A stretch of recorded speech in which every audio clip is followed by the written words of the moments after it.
selamat jumpa lagi dengan saya Dodi Porlianto. Jangan lupa tonton terus channel YouTube saya J Bonsai.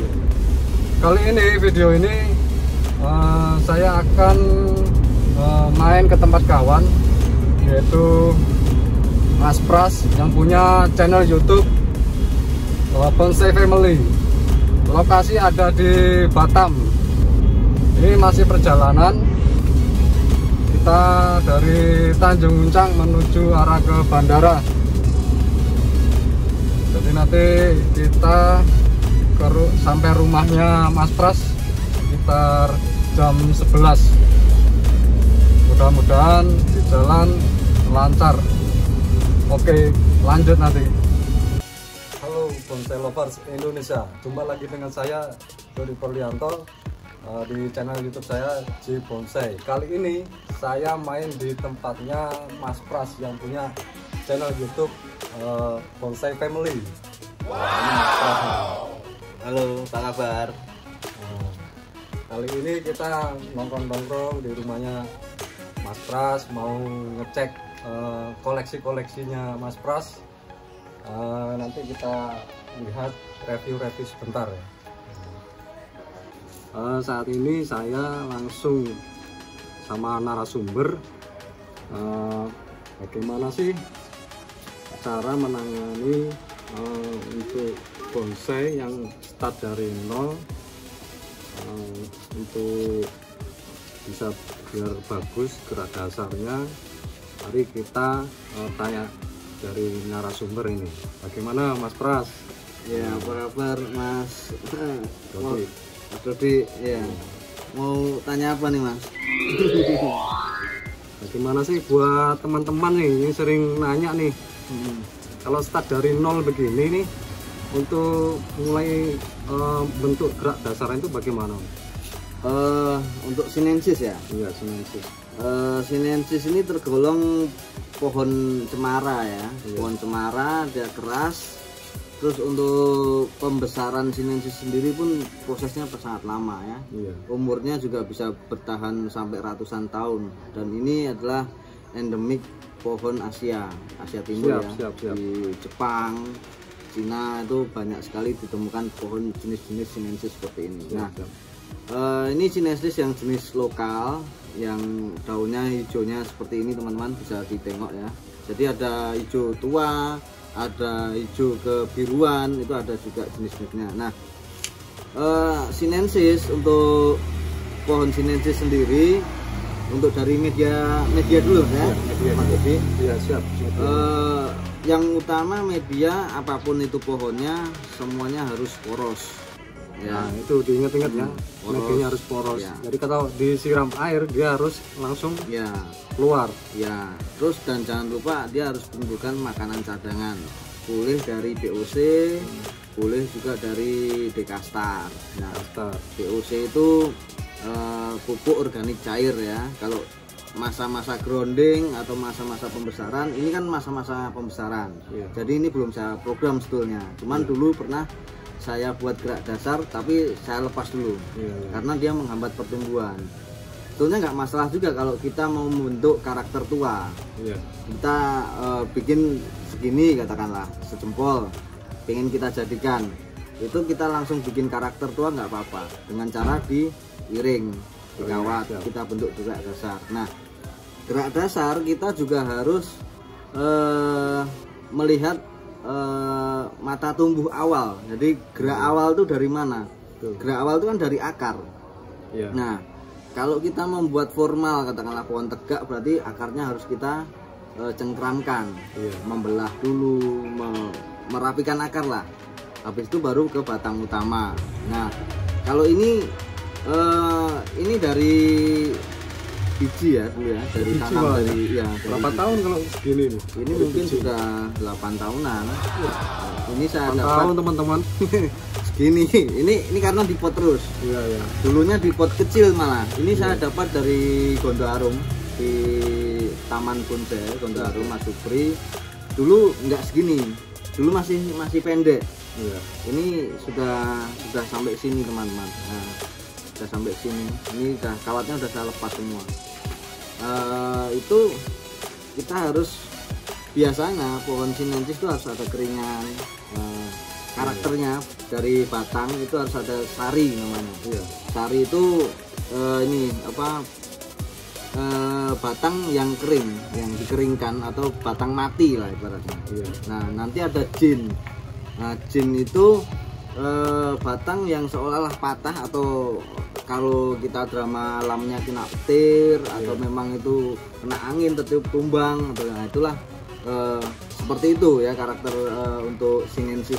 Tapi ada juga pohon-pohon sinensis yang dibikin formal ya. Ada yang dibikin formal atau dibikin cascade atau yang biasa. Tapi rata-rata sinensis itu dia lebih ekstrim. Jadi kita gerak dasar harus lebih ekstrim. Kita bikin tekukan ini kan gini doyong.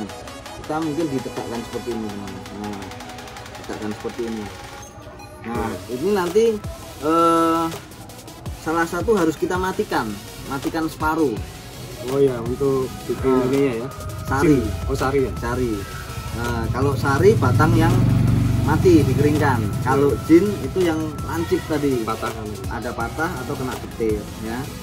Jadi ada yang harus. Nah, itu kita harus tahu alur nutrisi. Kita mencari alur nutrisinya. Biar nggak mati teman-teman. Biar nggak mati semua. Seperti itu. Kalau mati ini kering semua nih. Kering semua. Oh ya, untuk daun untuk memperbanyak daun ya. Memperbanyak daun tuh agar banyak cabang tumbuh, itu kita potong di pangkal sini teman-teman, yang paling bawah ya, seperti ini.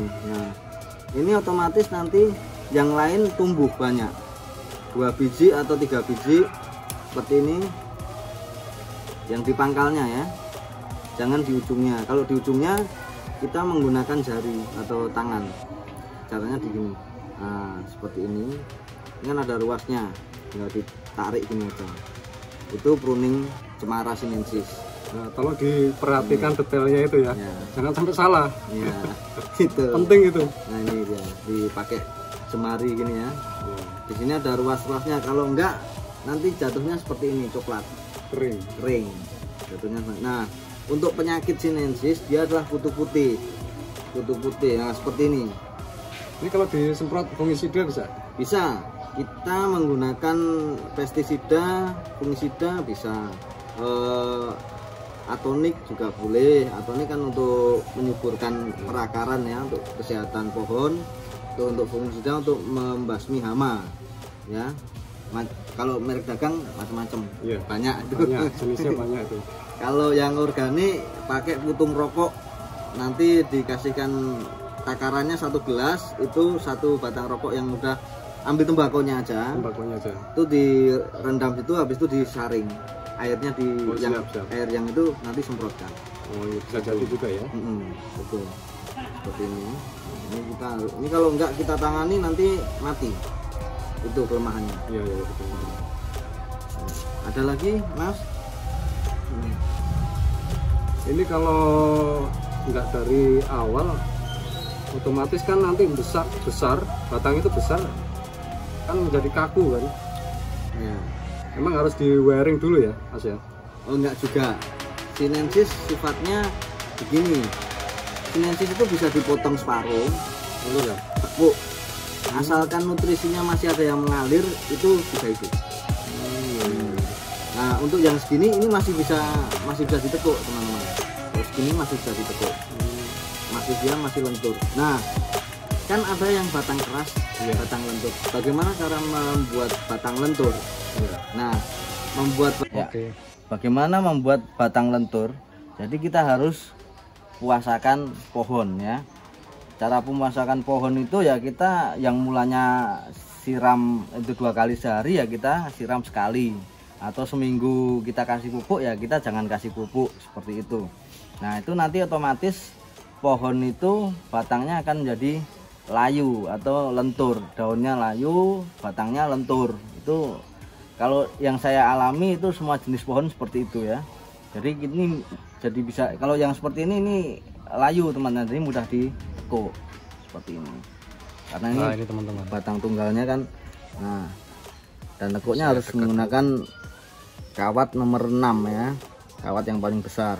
Ini juga masih bisa diekstrimkan, masih bisa. Dan kalau patah pun malah bersyukur kalau menurut saya, karena itu akan menjadi drama alam. Jadi langsung kita bikin keringan nantinya di situ.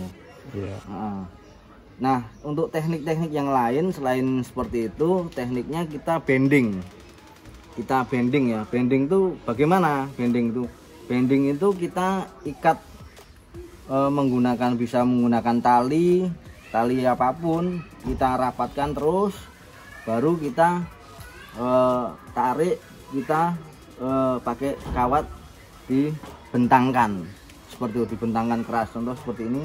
Nah, ini dikasih kawat, bentangkan sini, terus kawatnya diikatkan di pot seperti itu. Nah, yang geraknya tertahan ya. Tertahan. Terus yang ikatan di batang tadi ini tujuannya untuk menghindari keretakan atau luka di batang.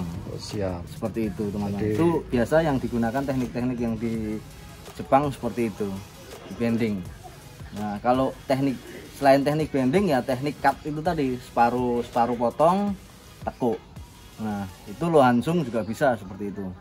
Lohansung, sinesni, semara bisa. Contoh yang lohansung nih.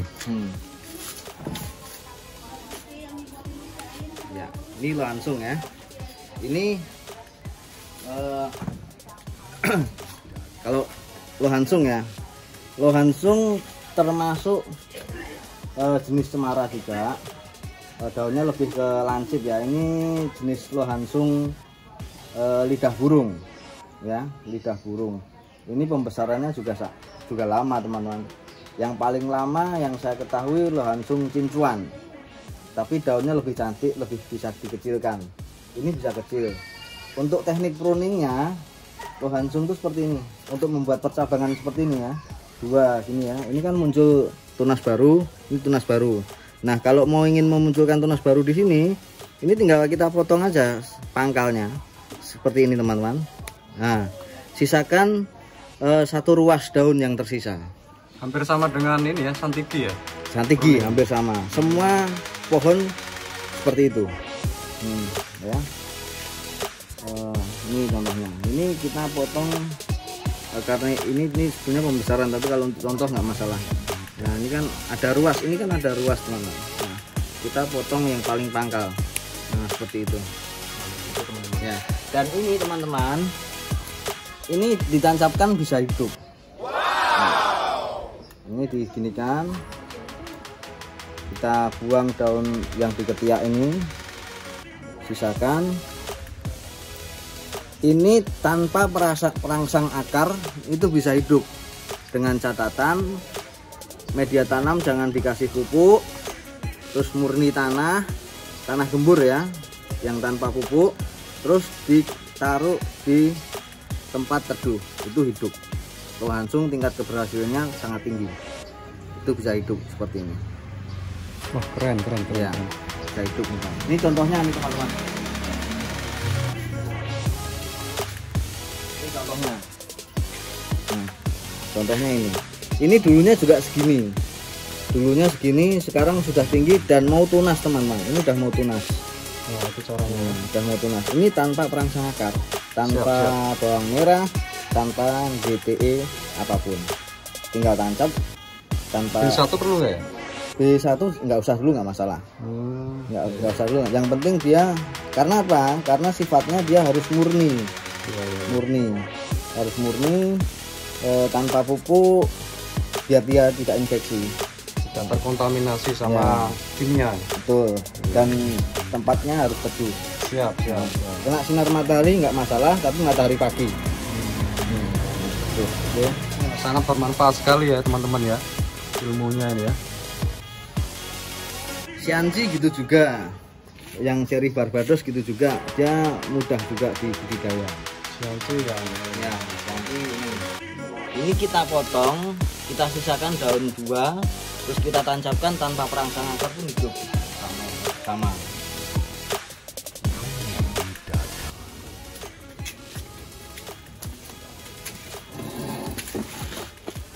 Jadi teman-teman, Sekarang saya mau ngajuin pertanyaan nih. Silakan. Jadi kalau dari cemara sinensis ini dari awal sudah pernah ganti medianya? Ganti media ya. Ganti media ini dari dulunya kan pot kecil. Siap. Saya nggak ganti media, cuman saya tambahkan media. Itu ini di tangan saya di bulan Februari 2020. Mulanya kan di taman, di tempatnya Mas Supri. Iya. Itu udah 8 tahunan tadi kan. Sini saya tambahkan media aja. Sampai sekarang saya belum ganti. Dan ini cemara sinensis 2 tahun nggak ganti media pun nggak masalah. Iya. Ini medianya pakai apa ini? Ini Kopi juga? enggak, ini kompos, tanah sama pasir. Tanah, kompos sama pasir. Ya, teman-teman bisa ganti juga dengan pasir, arang sekam, sama tanah. Itu perbandingannya berapa Mas ya? Tanah sedikit. Tanah. Untuk pupuknya saya menggunakan Dekastar, teman-teman. Nah, teman-teman juga bisa menggunakan tanah, pasir Malang, Iya, sama ini apa? Arang sekam. Ya. Kalau Dekastarnya itu biasanya ada 16 terus sedikit. Untuk 16 daun, perbandingannya. daun 17, 11, 10. Itu untuk 17, pertumbuhan 11. daun. Ya, itu 6 bulan sekali, 3 bulan sekali dikasih nggak masalah. 1 sendok takaran. Kalau di Dekastar tuh nggak ada takaran. Gitu ya. Semakin banyak semakin bagus malah. Kita tabur aja. Iya, iya. Tabur aja. Tapi ya jangan boros-boros.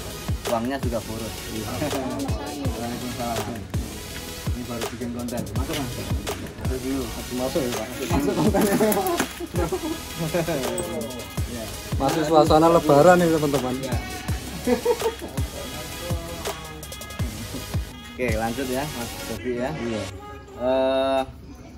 Untuk selain Dekastar kita juga bisa menggunakan POC, pupuk organik cair. Kalau pupuk organik cair, kebetulan saya kemarin dikasih teman juga satu komunitas, Bonsai Community Official. Itu dia membuat POC dari kotoran ayam, pertama buah-buahan difermentasi. Itu memakainya 2 minggu sekali, seminggu sekali jangan lupa. Cuma disemprotkan aja ya. Oh, itu dikocor di tanah.